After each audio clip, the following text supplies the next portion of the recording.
All right, and we are live. Once again, my name is Marvin Smith, founder and CEO of Nexus Cloud Inc. And by the live, by the live title, let me turn this down, turn that off. By the live title, we're talking about what is the cost of a data breach. So if we're looking at it from a company point of view and we're looking at it from a individual consumer point of view, what is the true cost of a data breach?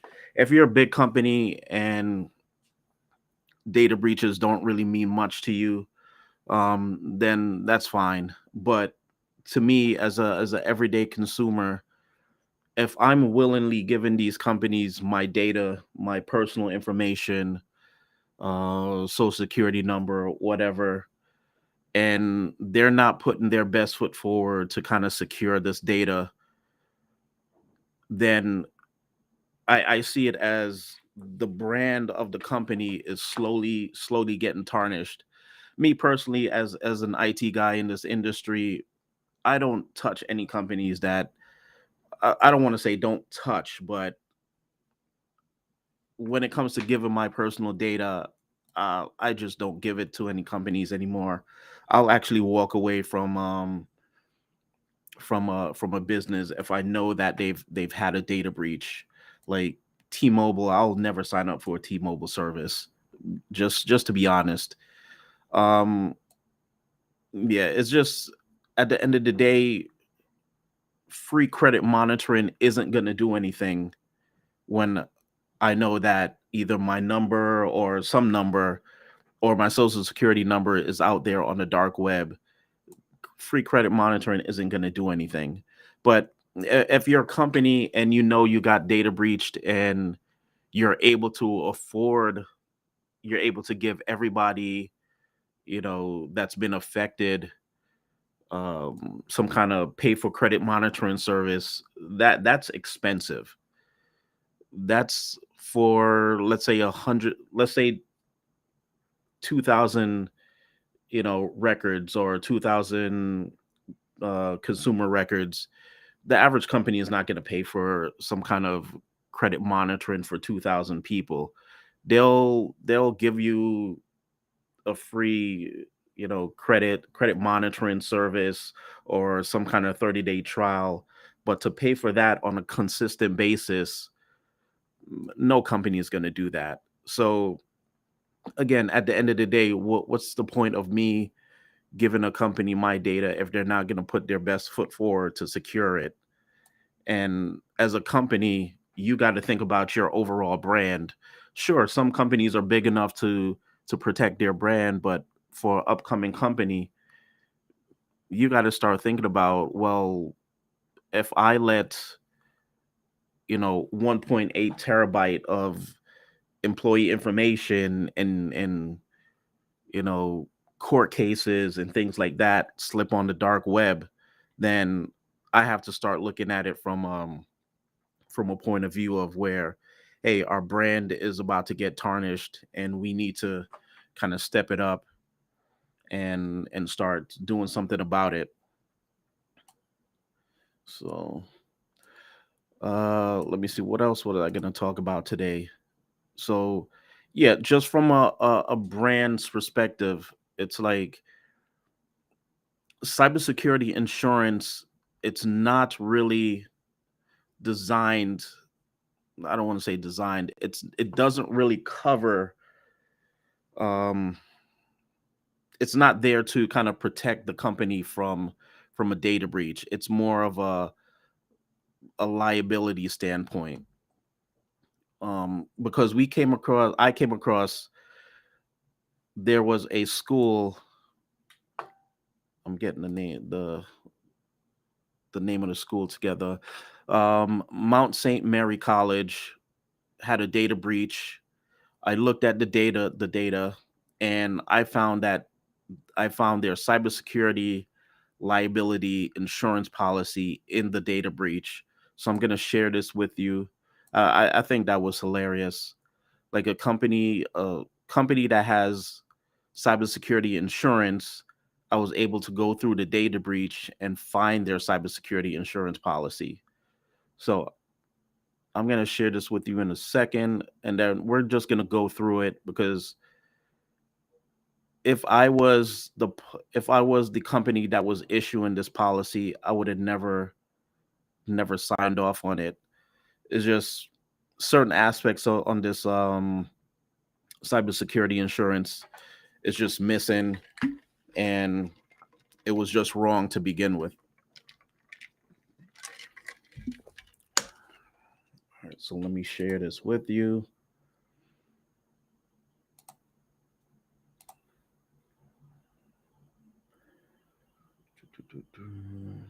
Window.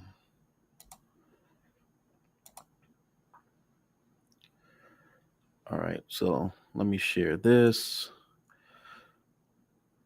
So this is what a cybersecurity insurance looks like. Again, there's no sensitive information here. It's already on the dark web. So it's out there for anybody to look at. This is the college, Mount St. Mary, and this is their cybersecurity insurance. So let's go through it section by section. All right, first section. During the past 3 years, whether insured or not, have you sustained any loss? And again, I believe this insurance policy is from when is from maybe 20. This insurance policy wasn't recent. Yeah, 2014. So it wasn't recent, but again, when we talk about cybersecurity insurance, I think a policy should be reviewed like every 2 years because technology changes. So you want to make sure you constantly have the right technology for your policy. So let's go through the first section. So during the past 3 years, whether insured or not, have you sustained any loss due to unauthorized access, unauthorized use, virus, denial of service attack, electronic media liability, data breach, data theft, fraud, um, sabotage, and other similar. Um, so from 2014, but again, if we're looking at it from I believe they were breached 20, maybe around December 2022. So again, cy- uh, cyber cybersecurity insurance policy, in my personal opinion, should always be reviewed and updated. Um, how often it depends on the insurance company. So within the past 3 years, have you experienced any network related business interruption exceeding 8 hours? The answer was no.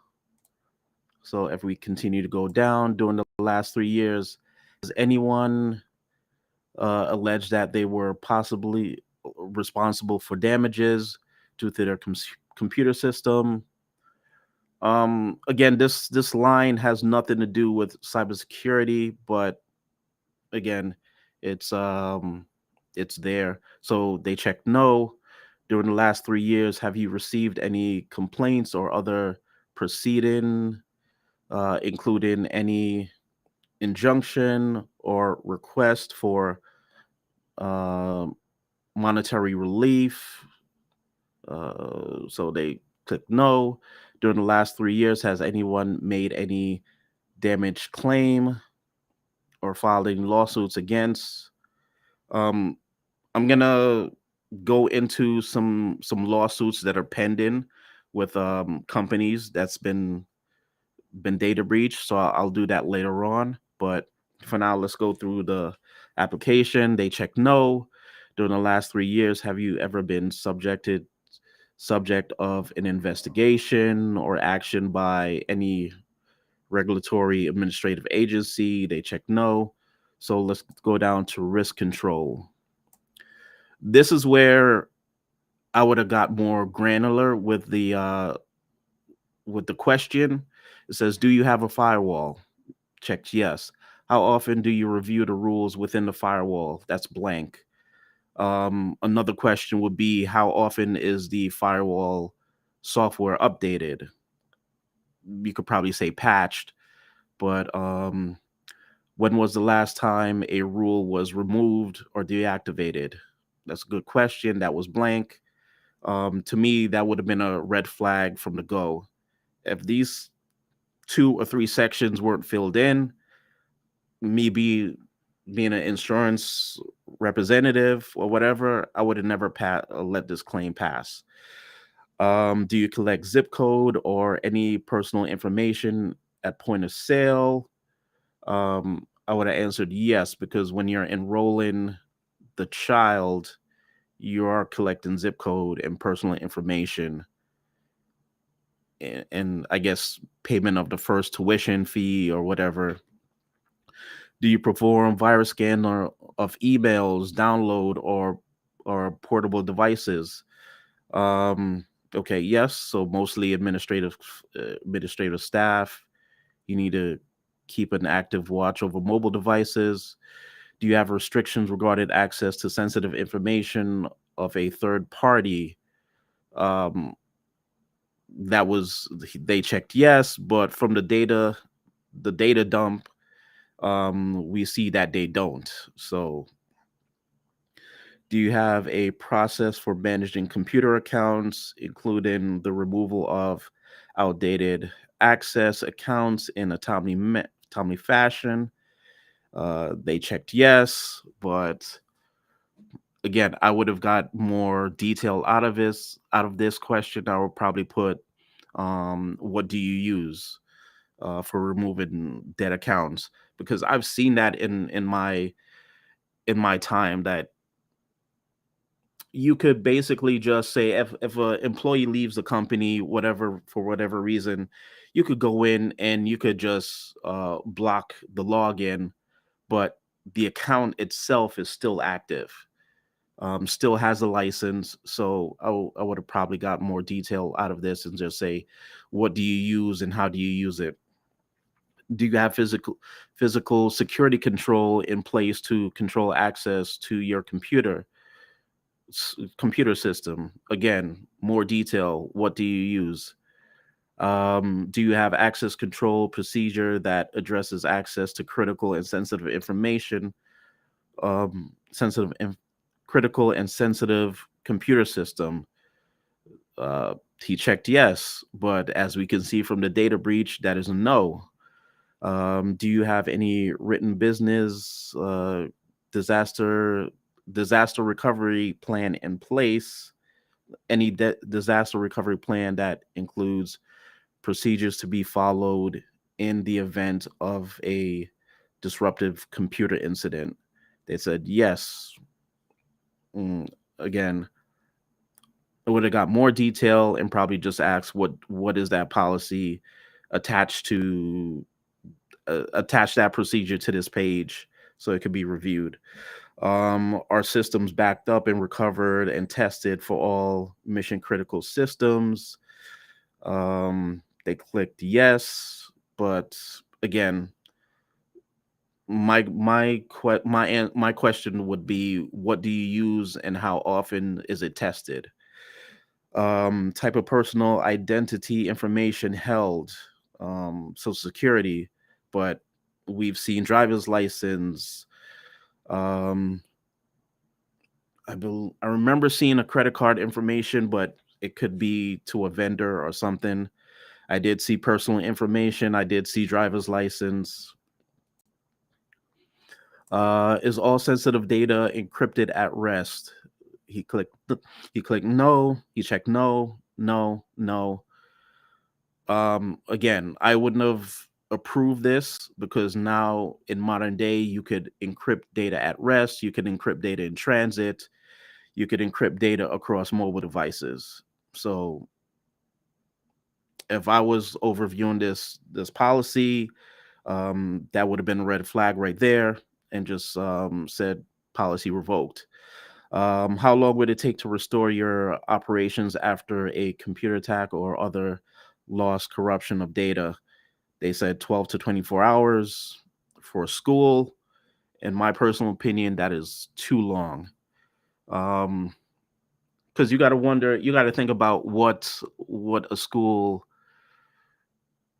the sensitive information on what a school has and what it needs to function. You got teachers that need to access, teacher notes, depending on the curriculum, what they use to manage their class.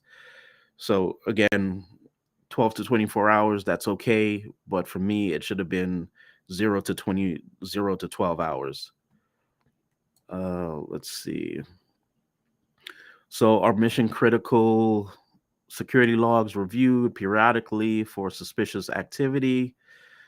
Again, I they said SEM. I tried to look up what that means, but again, that should have been what it is and how often it's used. Excuse me. So, but again, if we look at it from the data dump, it wasn't the activity wasn't whatever this system is didn't pick up the fact that a threat actor got into their system and got the data. Um, all right, so have you undergone any information security or privacy compliance evaluation? If yes, identified who perform it. They just said annual audit, but again, I would have got more detail. I would have said who or what was the company and who performed the audit. So, and let's see what else. Do you outsource or do you plan to outsource any critical part of your internal network, computer system, or internet access? This was left blank. Well, they said no, but as you can see, if you would have thought a little bit more into this question, it would have been yes, because your internet is provided by an ISP, so that's outsourced. The school can't provide its own internet connection. Um, so again, if none of these were checked, in my opinion, this policy wouldn't have gone through. So let's continue to go down. Do you have a program in place to periodically test your data security controls? They click yes, but if you got breached, that means no. Um, do you have any written contracts in place to enforce your information security policy and procedure with third party service provider? They clicked yes, but again, who knows? Um, I would have got more detail, probably say who, and please attach that written policy, that security policy to this form. Um, do such contracts contain hold harmless or uh, uh, drawing a blank on that word right now, but again, um, do you perform audit checks on your vendors and service providers who handle your privacy sensitive data and require them to have adequate security policy? They click checked yes, but again, how would you maintain that? Okay, the probably CTO or CIO of the school. Mm, I don't see how you would do that from a school's perspective. You don't know what security controls or what policies a vendor has in place. They could say, yeah, they have something, but if they're not telling you what they have in place, again, I would probably just say for 26, give more detail or get some kind of written information from a vendor. Do you have documents, retention policy? They said yes. Hmm. If you're if you're retaining documents, one, they should definitely be encrypted, depending on where they are. Do you monitor your network in real time to detect possible intrusion? in the performance of the system. They clicked yes, but as we can see, this is from their data breach, so that's a no. Privacy controls, that was left blank. During your hiring process, including the following for all employees independent. Um, I don't believe I saw any credit check information, but I did see some driver's license in the data breach, in the data dump, I should say. But again, stuff like that, employee information should always be kept encrypted, or just not sitting on somebody's computer somewhere. Uh, and there's more here, but again, or you have okay, formal privacy policy and legal counsel. They said yes. Are all employees periodically looked at on their specific job with respect to information security, such as the proper reporting of suspicious security incidents? That's no. Again, in any modern in any company right now, I think every company is undergoing cybersecurity training. But again, just watching a video doesn't really mean anything. Somebody could watch a video and said, "Hey, this is what a spear phishing email looks like." Video ends and they move on to the next module. You need to look at systems that could actually test people in real time. If they click yes on something, have the system record that and then do some kind of simulation where there's actually a phishing attack, change it up, and then record that. We work with a company that provides that system. That's called um, LMS system, learning management system. It could be tailored to any company. It could perform. Uh, it could simulate a cybersecurity attack on a specific employee, and if they fail it, it reports back to the HR department. Uh, so yeah, this is what their basic cybersecurity policy looks like. Again, a lot of holes in this, a lot of things that's left to be answered. Me personally, I wouldn't have allowed this policy to go through just on the lack in answering specific questions alone. So um yeah, so that was it. I'm going to talk about just going back to what is the cost of the data breach. If you're looking at it from just numbers perspective, then you're still looking at it from a wrong point of view. You have to look at it from a brand. You have to look at it from a consumer's point of view.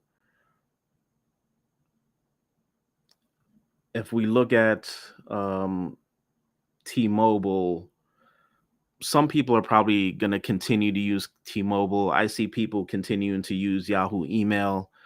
Yahoo email's been hacked so many times, but people still continue to use it. Don't understand why, but it is what it is.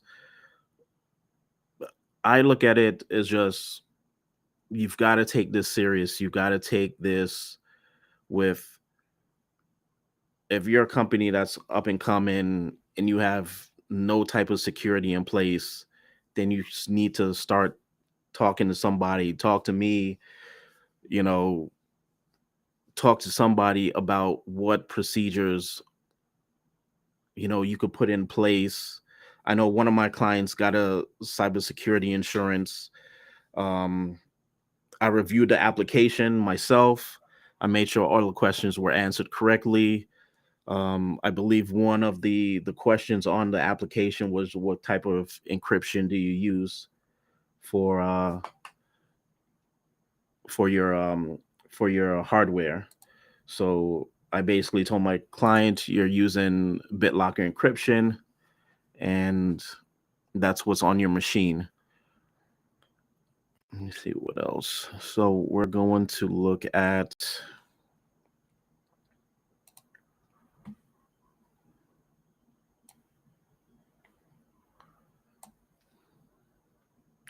So I'm going to share a site with you. This is the U.S. Department of Health and Human Services. They have a portal to report any type of data breach for any type of medical health or medical information management facility. So let's share this.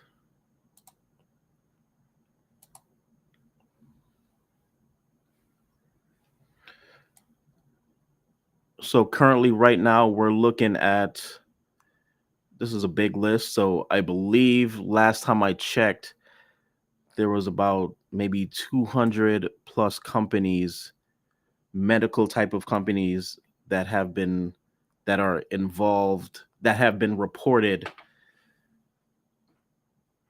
in that, reported that they've had some kind of data breach or some kind of intrusion of some kind. Me being in New York, I did come across a very big medical hospital that had a data breach. I would assume that they had better security. So let me try to find it. Just give me 1 second. I'm gonna turn up the music.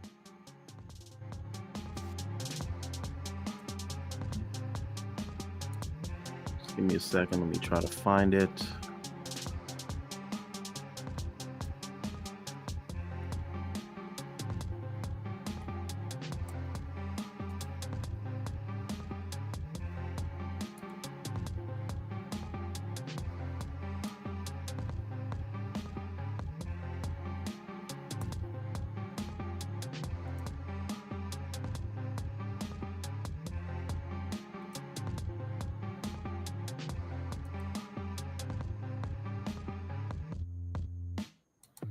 So if we're filtering by city, Jersey,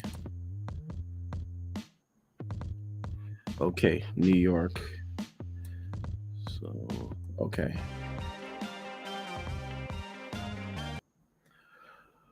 All right. So I live in the New York area. So this is a big hospital, slash medical center type of type of establishment.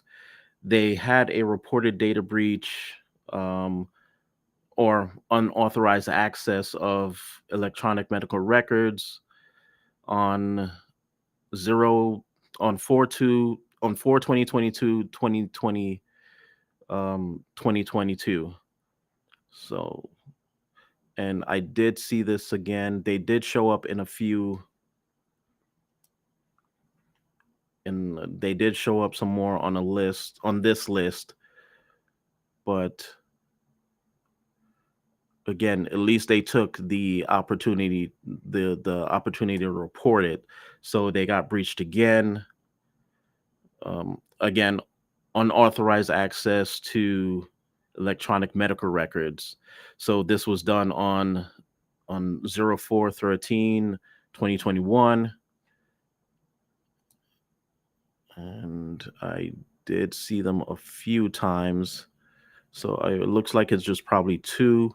But if we look at some of these, and this is another hospital here in the New York City area. Again, laptop. I'm kind of curious to know like more details about this incident, because this hospital here is a very big hospital here in the New York City area. So again, devices have to be encrypted. Um, yeah, I'm curious to know what happened with this laptop. If we go in and see, you have emails. I don't recognize any of these other these other hospitals, but definitely email, electronic medical records, laptop network server. Interesting. I would like to know more about this case right here because they looks like hacking, networking, and hacking, IT incident. You got laptop network server.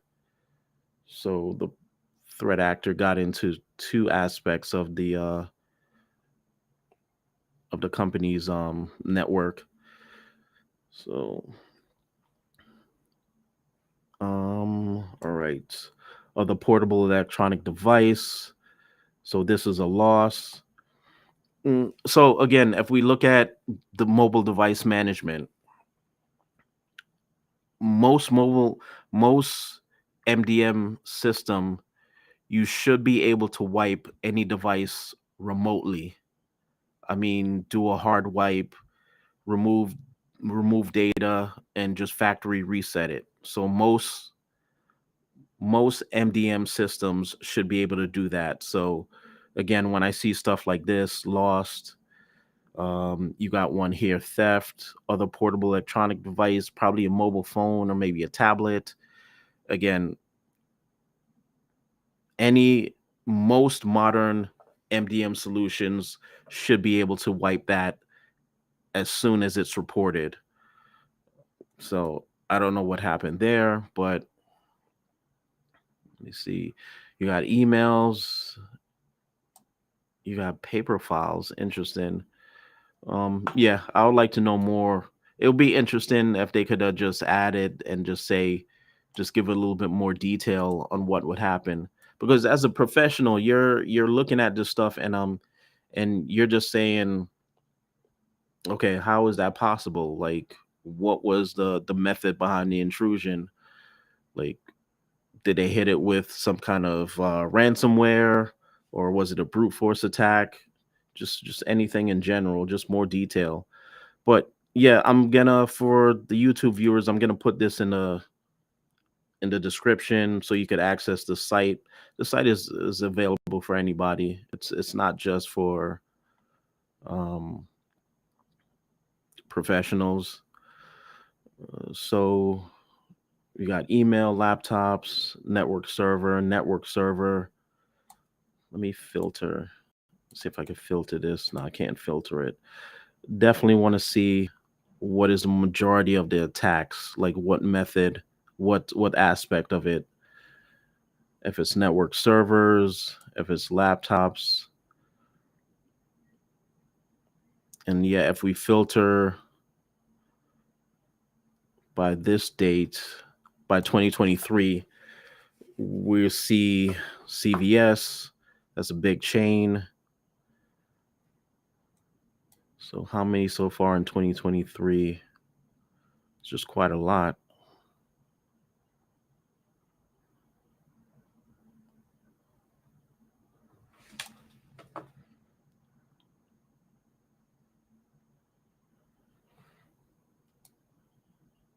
But yeah, but at least it was reported. Um, some companies are actually doing the right thing and they're taking responsibility. But at the end of the day, it's just like I'm just gonna keep saying it. Like what does a data breach cost to you as a company or you as a business owner? Because no cybersecurity is going to be no cybersecurity policy or insurance is going to be 100% proof where it covers every liability. Um, it's just not. But I'm going to stop this and then I'm going to share another screen. I'm going to show you a company that was breached and they have it on their site that they went through some kind of security incident and that this same company is involved in a class action lawsuit.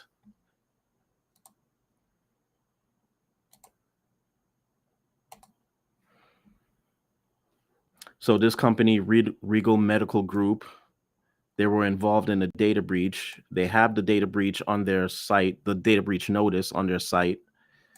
So let's click on it and see what they're saying. So this is actually a good one I've seen. They they listed what happened. They listed what information was involved.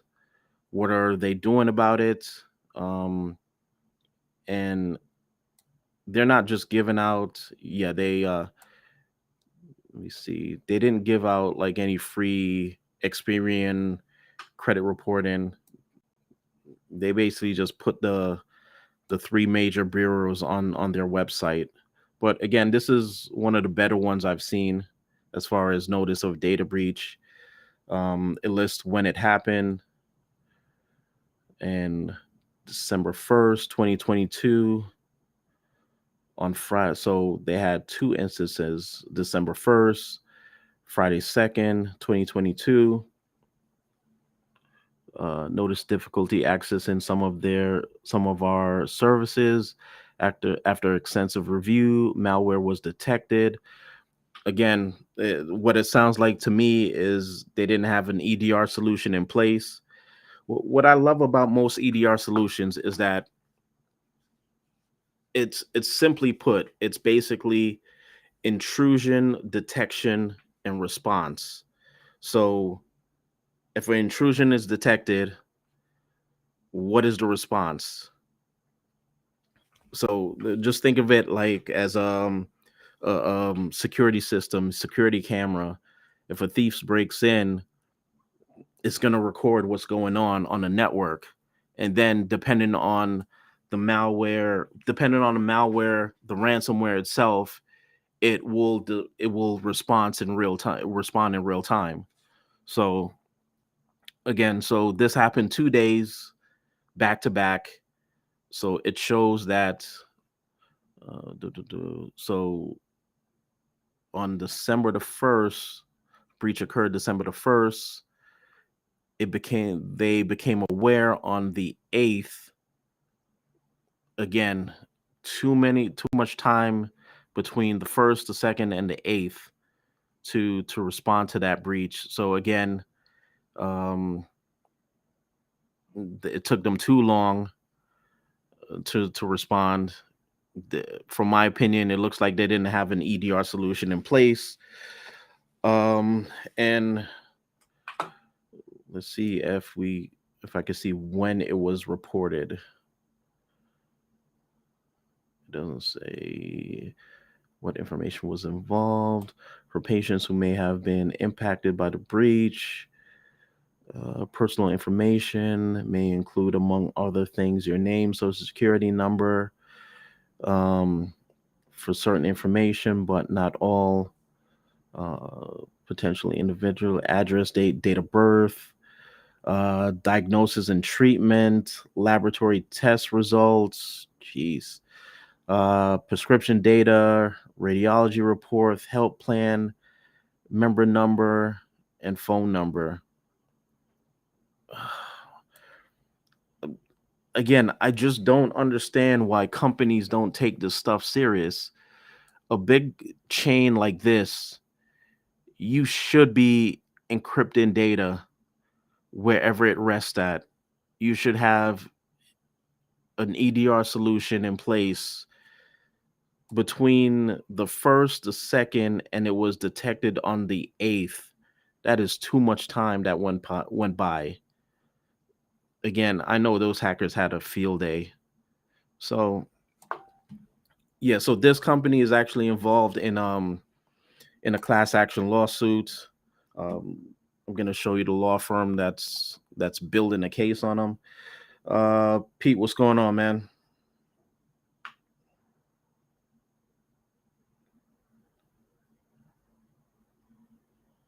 Yeah, I know. I see that. Like from all the data breach I've seen this year, a lot of them have been hospitals and schools.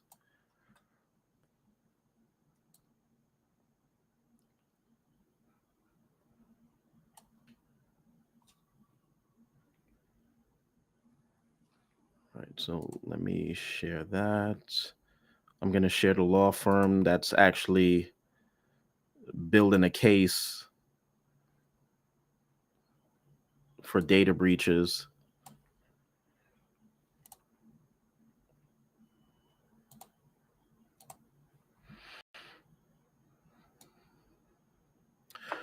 Yep. So this is the law firm that's actually creating a practice, well, a subsection of their practice for just data breach laws alone. So if you go through their list, um, the list is pretty accurate, but I think stuff like this should be updated every day. You see all the companies that are going through a data breach. I think most likely what these companies are not doing. You see T-Mobile, U-Haul. Either most of these companies are not reporting the data breach, or they just don't have the solution in place that they should have, for data breach. So if we look at, again, New York Bar Association, they said on their website that they have a cybersecurity policy, but again, hackers got into your system and stole 1.8 terabyte of employee data, um, cases, recorded phone calls, and just a lot of personal information. Uh, that is why I don't really want to work IT in the medical field. Many hospitals don't keep up to date. It's because most hospitals don't feel like it should be part of their budget. But again, hospitals should make it part of their budget when they go to their administrative department or board meeting for the year. They should be including, money for IT solutions, like, because medical records should be either be, encrypted, should definitely be encrypted, or if you don't have the budget for encryption on a mass scale, you should put something in place where sensitive data can't be accessed, just like that by anybody. But again, this list goes on. I believe Zoom had some kind of breach, but again, no system is 100%, but you got to constantly look at it like, okay, they don't feel it till, yeah, exactly, till they get a lawsuit. But again, you got to look at it like this. So that this is why I did the title, what does the data breach like cost to you? If you get hit with a lawsuit, class action lawsuit, wouldn't it make sense to put some money towards not getting a class action lawsuit?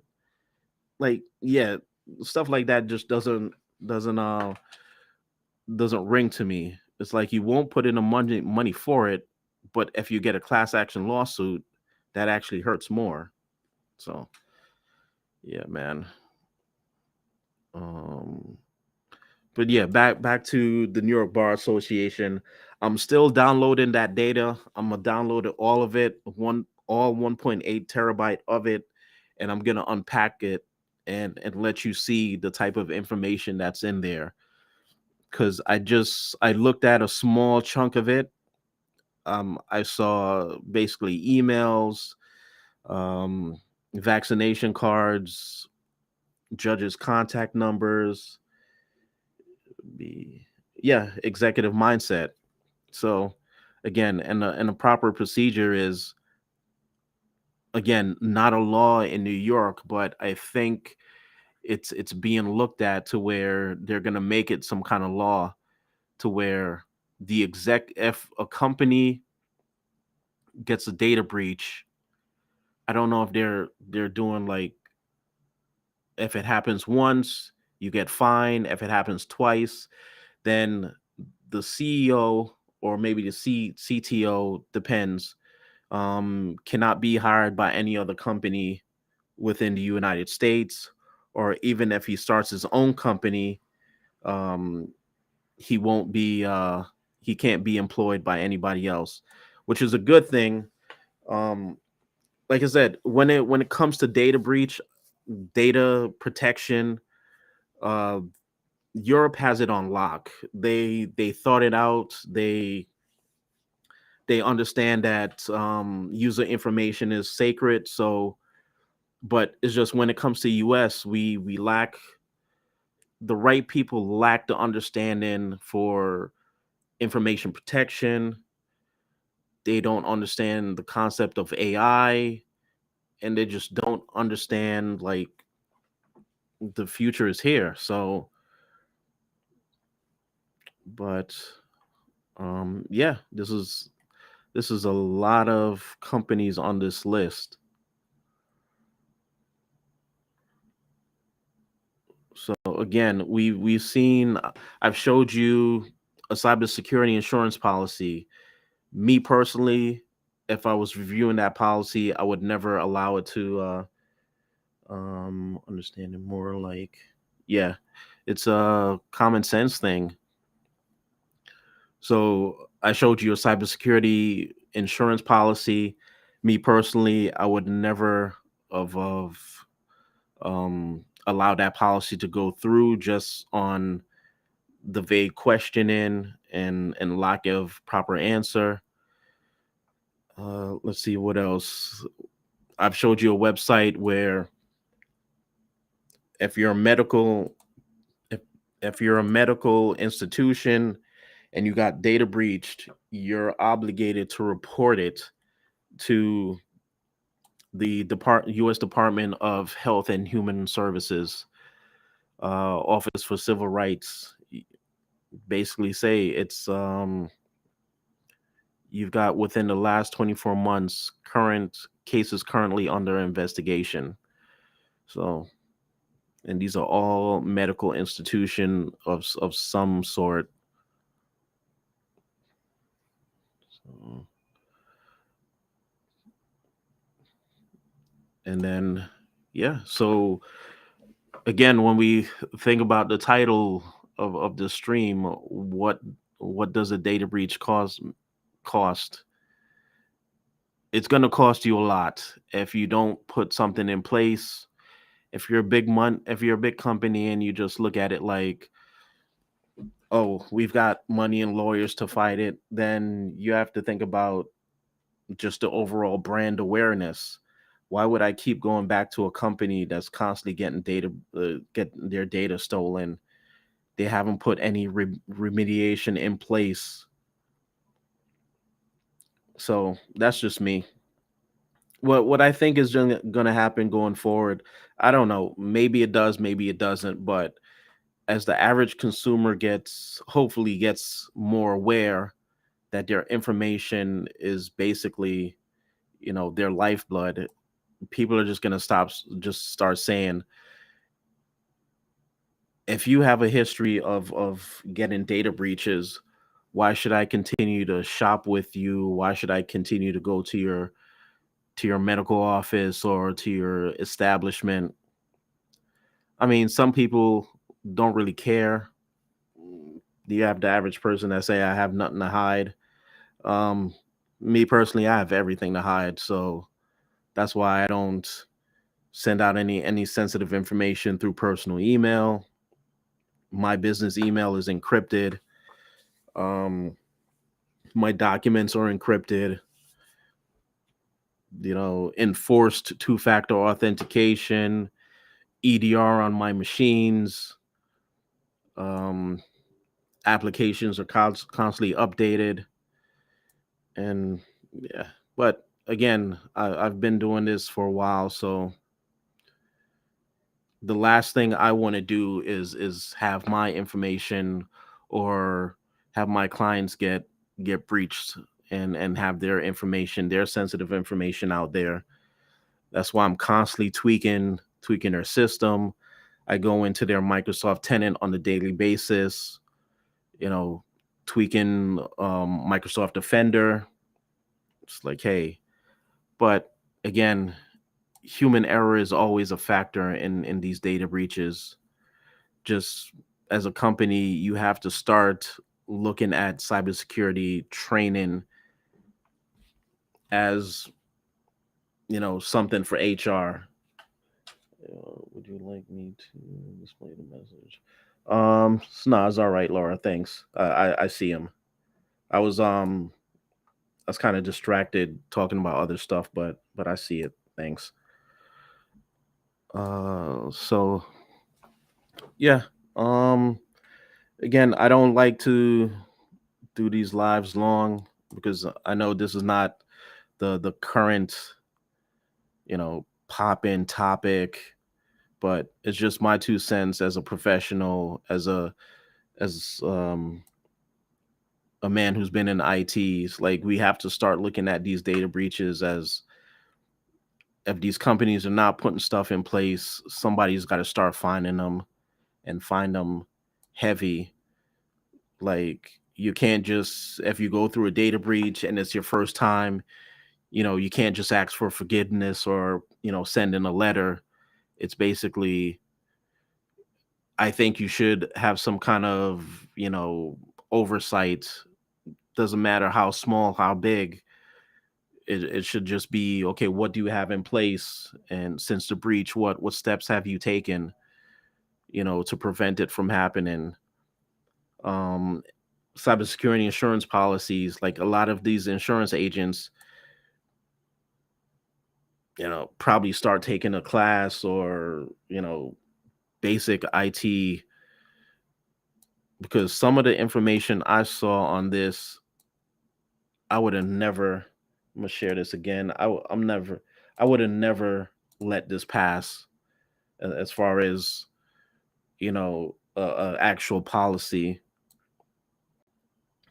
Again, you don't know that you outsource your network, your internet service to an ISP.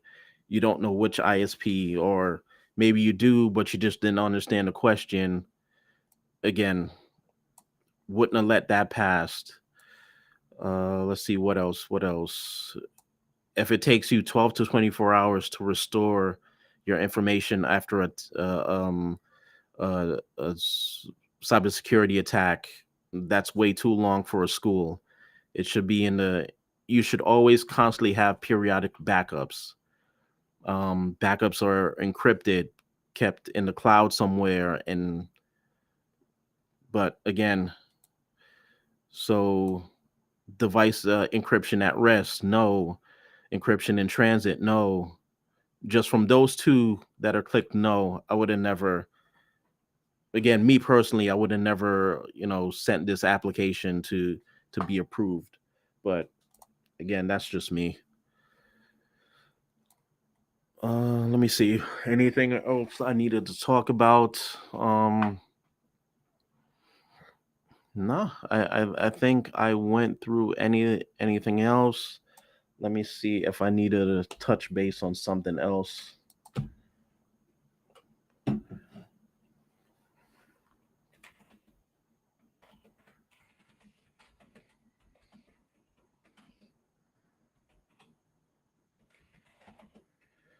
So what's going on, Pete? What you up to?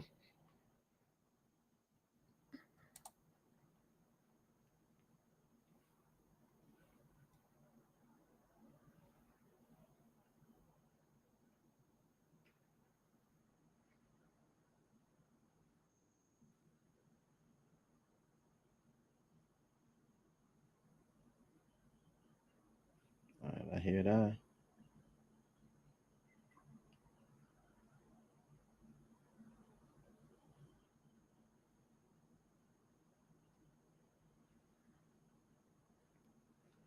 Um, possession teams. Gonna stream later on tonight. All right, just send me the invite. I'll show up.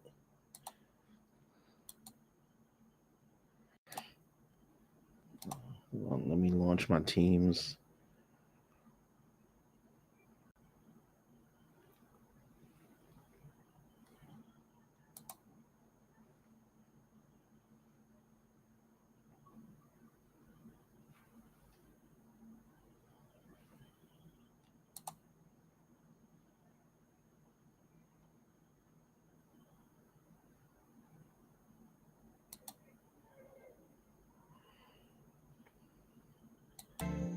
Um,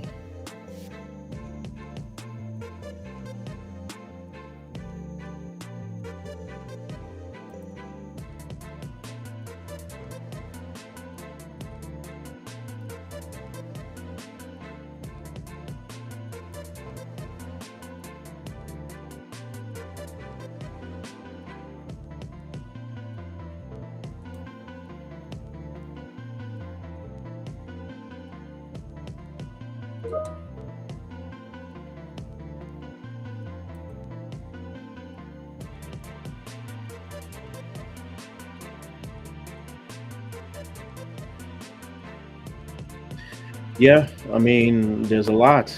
There definitely is a lot, but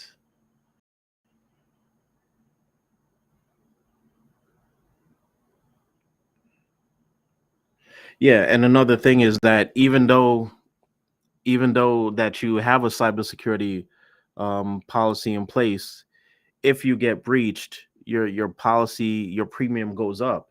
So again, it's like you have to think about it. You have cybersecurity insurance, but if you get breached, your policy does go up. It does double. Um,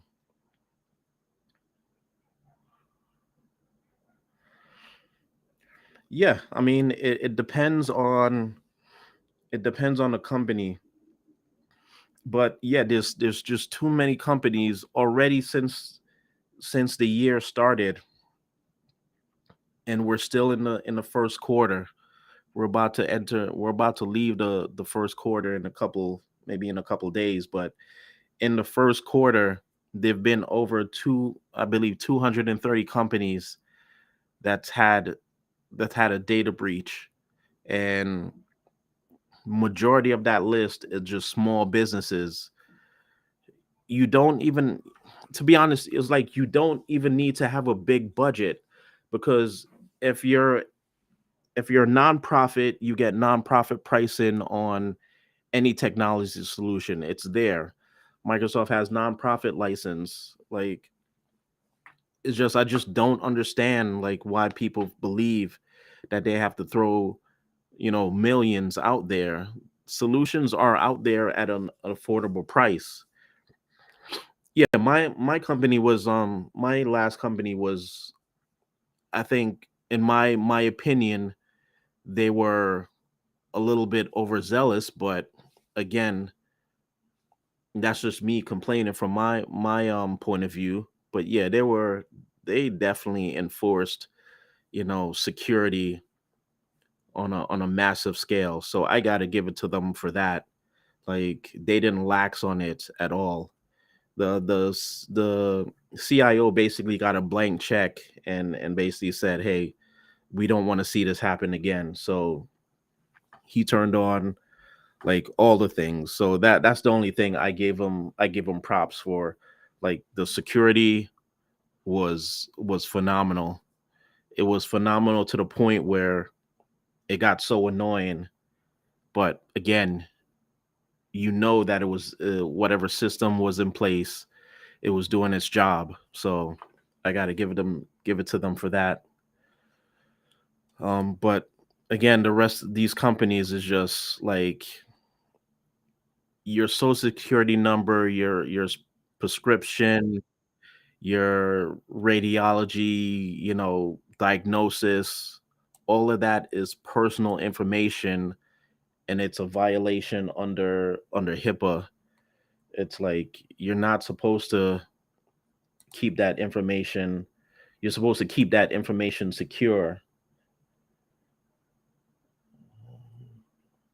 But with that being said, I mean, I'm gonna close it out here. So again, we see what a data breach would cost you as a company. I just feel like change is coming, but again, is it a change that you as a business owner, or a chain of medical health, um whatever, would you like it, or would you just start planning and putting money towards, or budget towards having a proper cybersecurity solutions in place. It, to be honest, when I look at what happened with the New York Bar Association and the amount of revenue that they make, putting a solution in place wouldn't even put a dent in their overall, budget. They're considered a nonprofit, so they would have got a huge discount on pricing. But again, it just the lack of understanding. I don't know if I look at it this way, like how did the threat actor get in? Most likely, it was probably maybe a spear phishing, or I don't know. I want to say maybe a vendor, or maybe could have been the whoever's you have to regain the client's trust. Exactly, that's another thing. So yeah, so maybe it was the I don't know, maybe it could have been maybe the MSP. I've heard MSPs out there getting hacked too. So but like Pete said, it's you have to regain the client's trust. So again, that goes into branding. Um People shop with who they trust, and what reputation they have to offer. So if you're constantly getting data breached, um, people are just going to turn away. Me personally, I would never get anything from T-Mobile, not even a service. I'll get the cheapest cell phone service out there, just because I know that that cheap providers never had a data breach. But T-Mobile, nah, I'll never have any my personal information in their system. So, but with that being said, I'm gonna call this live, bring this live to an end. So again, if you're a small, medium-sized business and you're looking for cybersecurity solution, or you're just looking for a managed security solution, our link would be in the stream on our YouTube channel. Again, just follow the link, book a consultation. If you're a small law firm and you're thinking about start doing, some kind of data breach practice, we could give you we could generate reports with our dark web tool, and send it to you on a regular basis, and we could definitely verify that there's been a data breach with any company with our dark web tool. So again, with that being said, please like, share, and subscribe. I have Google Fi, and they got affected because of T-Mobile. Yeah, yeah, man, it's crazy. Like I said last time, it's like we're all connected in some way or form, and a lot of threat actors are exposing that in some way. I'm sure if you probably go through that whole data T-Mobile data breach, you're finding maybe a celebrity's number in there. I guarantee you that, or maybe more, some congressman or somebody's number in there, if you know what to look for. So yep, I'm gonna call it. So please like, share, and subscribe. Again, I'll be back next week with another stream. I'm just playing around with the days, but I'll be back again. So thank you for watching. All right, bye.